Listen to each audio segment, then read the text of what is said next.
Hey guys, how you going? How you going? That's how you say it in Australia. Just thought I'd rub that into the people who don't like it. Oh dear.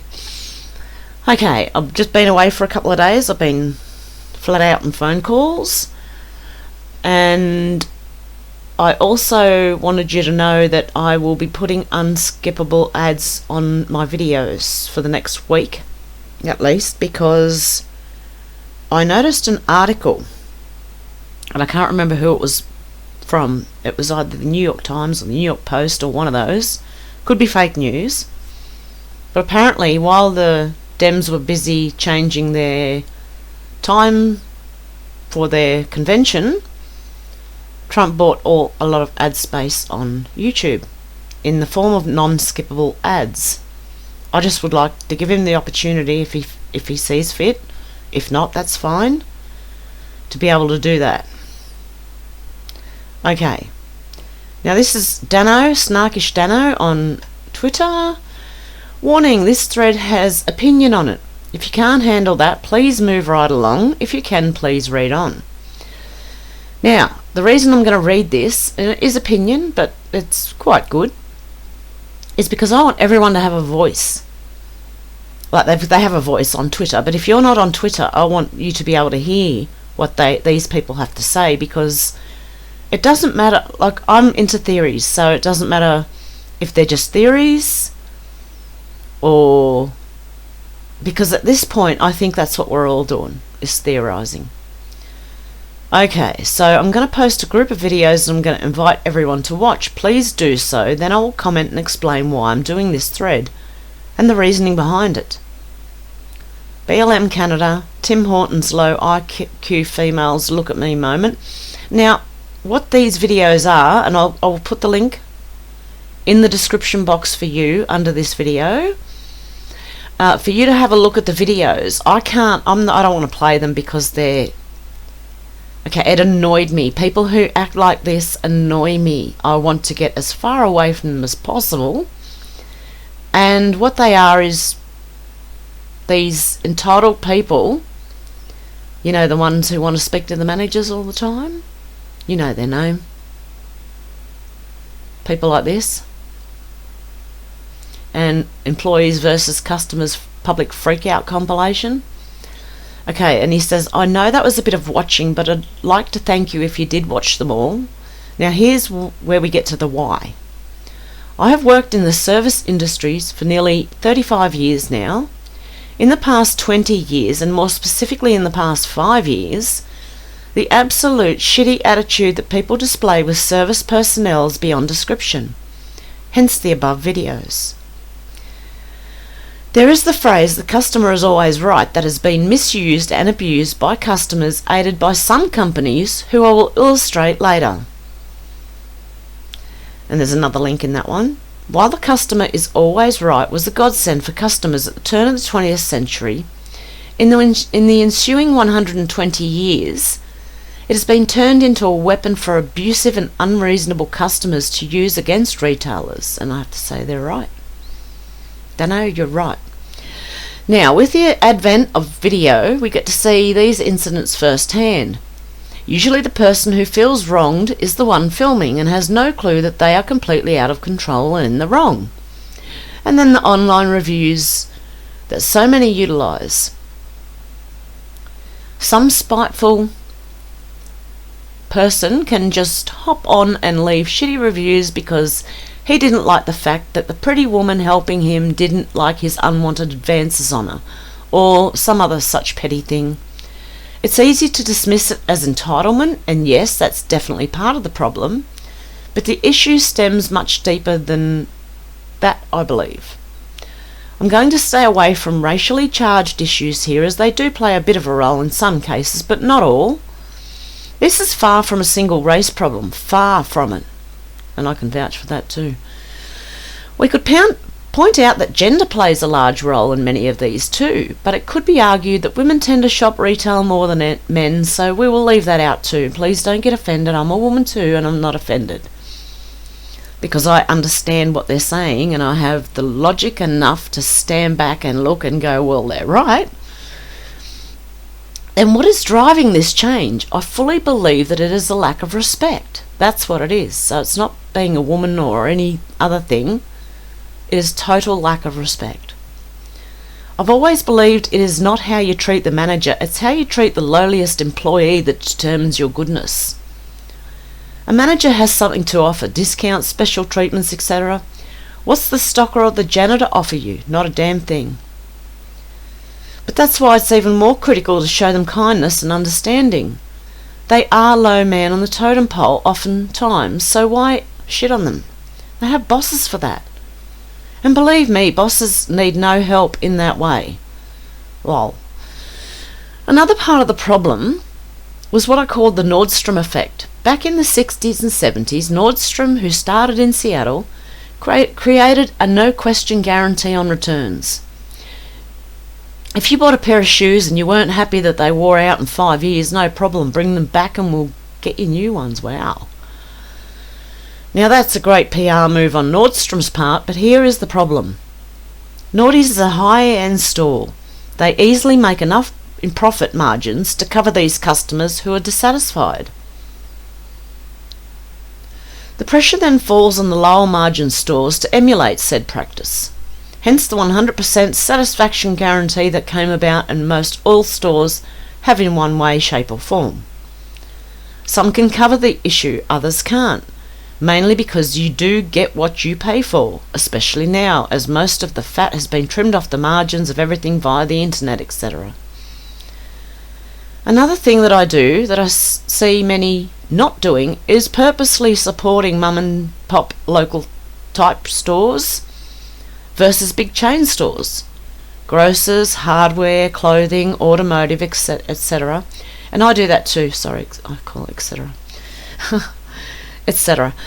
And I do that too. I go to butchers and don't go to the major supermarkets for the meat, and if I want to get vegetables I will go to a fruit market. And if I can, I will also shop locally in the grocery shop up the street, which is a very small one. It's run by a young Indian family, I believe. Okay, you name it, there's almost always a local family-owned store that is covering it. Amazon is a huge mum and pop store killer. Heck, why get up off the couch and order from your phone?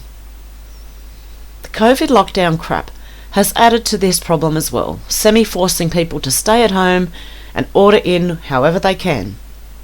We've seen many small, locally owned stores closing because of this, by design I believe.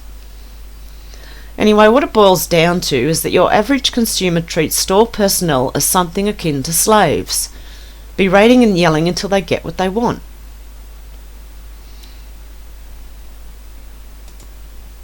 The squeaky wheel gets the grease, as the saying goes, but now it's gotten to the point where a significant percentage of customers are this way. 1 or 2 a month was the norm 20 years ago, now it's 2 to 3 a day. And believe me, customer service is 500 times better now than it ever has been.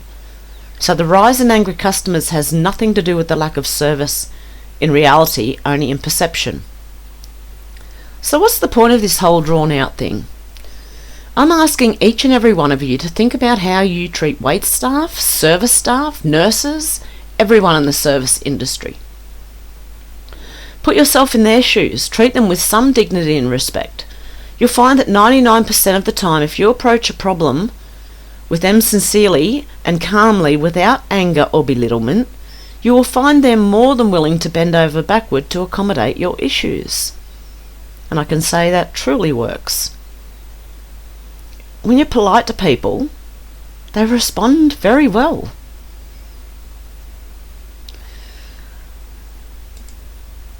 Okay, also do your best to support your locals. They employ friends and neighbours. They are the true economic engine of this country. And he's not just talking about the US. I mean, you can say this about every country. Not the big chain stores, who oftentimes siphon profits to other countries totally. Local businesses return to the locals. They sponsor your kids' baseball team. They donate to local shows and events. They help your local community. The Great Awakening in many ways is a call for us to return back to neighbour and community. We start first of all by checking ourselves and doing what we can. As always, thank you for reading. If you enjoyed, please check out my pinned tweet, as it has all my past digs in it for easy finding and reading. I do Facebook All Patriots. Is that what that means? Okay. Anyway, this here, return back to neighbour and community. I was talking about this months ago.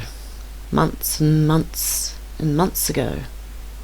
It's like returning to the 70s. If you want to see that, the way it was, the good old days, if you want to see that, that's what we've got to get back to. And here's a thread from Nurse Anon at Nurse Anon1. Friends and fellow patriots, I understand the weariness and hope fatigue that occurs as we wait for the consequences and prosecution for the DS operatives who have sought to undermine this country. We the people and our president, we all have moments like this because we are human and longing for justice. The blood of the victims of the cabal cries out for it. Having said that, with all we know concerning crimes against humanity, how much more do POTUS and the 17 team and the NSA and General Flynn know? We trust the president to lead this country, so why can't we trust him to know when the time is right to have bad actors prosecuted? We only see part of the happenings, but he knows the plan from beginning to end. Ask yourself this: does President Trump put himself and his family, those that he loves the most, through hell he does for the glory of it? There has been little glory and little to no validation or credit for the things he's achieved outside that from his loyal supporters who acknowledge his accomplishments. He has done more to combat human trafficking than any president in history, in part because those who held office between Reagan and Trump were involved. He has created a task force known as Operation Lady Justice to look into missing and murdered Indigenous people. Many trafficking rings have been broken and networks severed because of his diligence and determinations to do right by the children of this country. Human trafficking is at the centre of the very massive cover-up of crimes by the Democrats, rhinos, never-Trumpers and Hollywood. Now ask yourselves this: would our president be doing this if he didn't know the intended outcome and the fallout from failure? No, if he doesn't take the criminals out, they will take him and his family out once he leaves office. As we all know, John Durham has been appointed to investigate the activities of those involved in the coup attempt. They happen to be the same people who likely killed Seth Rich and committed the crimes I mentioned above. Durham has successfully prosecuted many involved in mafia crimes. We are not simply waiting around for another Horowitz-style watered-down report which lays out all the reasons these players are guilty, but then concludes they aren't. Durham will be rendering indictments. He hasn't impanelled grand juries for no reason. He holds prosecutorial power and is in fact a legal powerhouse. In closing, I ask you this: can we wait until Durham presents the results of his investigation and lowers the boom before we say the mission has failed? Can we trust President Trump to get the job done? Can we focus on the positive things that happen rather than the things that don't happen as quickly as we like? Can we be thankful for the awareness and hope that POTUS and the 17 team have given us? We must continue to hold the line in this battle of atypical warfare we are engaged in. I know I will do everything I can to do so. Morale is important. President Trump works hard for us, so let's work hard for him, for God, country, and the freedom we hold dear. Where we go one, we go all. And then she tags people. And this one here is from @ScorchSpy34 on Twitter. A thread: tectonic plates. Trump has become a polarising figure. The mainstream media, MSM, seems incapable of reporting anything good he's doing, which tells a story in its own right. It was this hatred of Trump that caused me to first question the MSM's integrity. The MSM's ability to cast a spell over people's minds is quite impressive, really. Evil, but impressive. Really, they've created Trump. Anyone who thinks Trump is bad should ask a few simple questions. Why do people who don't even vote for Trump love what he's doing? Why do non-US citizens strengthen their support even when persecuted for doing so? Why are so many around the world rallying around the US people ahead of this election? Why are anons and researchers unable to stop digging once they see whatever it is they see? Do you ever wonder why all the catastrophic events the MSM told us were about to happen never happened? These are not divisive questions, they are unifying questions. Questioning expands our awareness. Such a quest is not dangerous, nor is it conspiratorial. This shift in consciousness is not about politics, it's about us finding a unifying voice against evil deeds that we thought no longer existed. Trump has been able to open this window for a brief period of time, and it's up to us to jump through it. I pondered the surface level conflict on Earth right now. I also pondered if all was not quite as it seemed. Could it be that peace is slowly emerging between nations that were once in conflict? Wasn't peace in the Middle East impossible? Well, he just did it. The tectonic plates of peace are moving into place. This readjustment, I read that totally the wrong way. This readjustment will bring healing to the earth. Such deep foundational shifts always cause chaos on the surface, but this drama will pass quickly. The earthquakes of human emotion will soon subside. The volcanoes of fear will not erupt for too long. Each day we are being unified in our awareness of this magnificent tectonic shift we are experiencing. We must navigate it wisely and resist evil where necessary, but we will win. Peace will prevail. And that's the end of the thread. Okay guys, let me know what you think. I am finding a lot of really good threads and some interesting ones that I may not totally agree with, but there's a lot out there. So I'll keep trying to bring you these. Meanwhile, I am working on the Project Bluebeam, but it's sort of getting pushed to the back a little bit at the moment just because there's so much going on. And also with what was her name? Millie from InfoWars being arrested and let out the next day.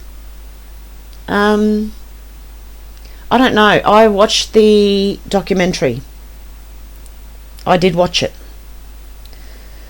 And I don't know, something, I was watching it and it really looked like the questions were being asked and then it was flicking over to some other, like someone else had done the interview but then they put her in the I don't know. It looked to me and I'm just wondering, was that a distraction? That's all I want to know. Because I don't know with that side of things on the InfoWars. I know they're a bit they're very sus, okay? Just be careful. That's all I'll say about that. But most people who've been following 17 for a while know that he's been called out. AJ has been a few times, so. But anyway, it's up to you guys. As I said, I don't tell anyone who to watch, who not to watch, because I watched it. I actually watched it, the whole thing. And there's some good information in there. And I'm just being overly careful, I think, guys. I'm tending not to quite like dive into anything too much, to be believing in anything too much right now until we see what the outcome is. So, and I do believe there's a positive outcome at the end of it. And I am in total agreement with what President Trump is doing at the moment. And if the left could just let it go. They can't. They're fighting for their lives, so they're not going to let go until everyone's awake and looking at them. Okay guys, and I wanted to leave you with a little saying because I sometimes have to remember it myself. You don't have to attend every argument you're invited to. So if you're having arguments with people on social media or anywhere, drop it and go, guys. Drop it and go. Ask a question and just leave it and don't respond again. Let them start digging, especially if people are angry at you. Then just don't respond. Let them look for themselves. Because if they're angry, they're at the very first stage of waking up. Because it makes you angry. I don't know if you went through that, but I went through a whole stage of anger, denial, anger, depression, acceptance, and now I'm doing something about it. Okay guys, let me know what you think down below, and I will be back very soon. Thank you very much guys, I appreciate you all. Bye.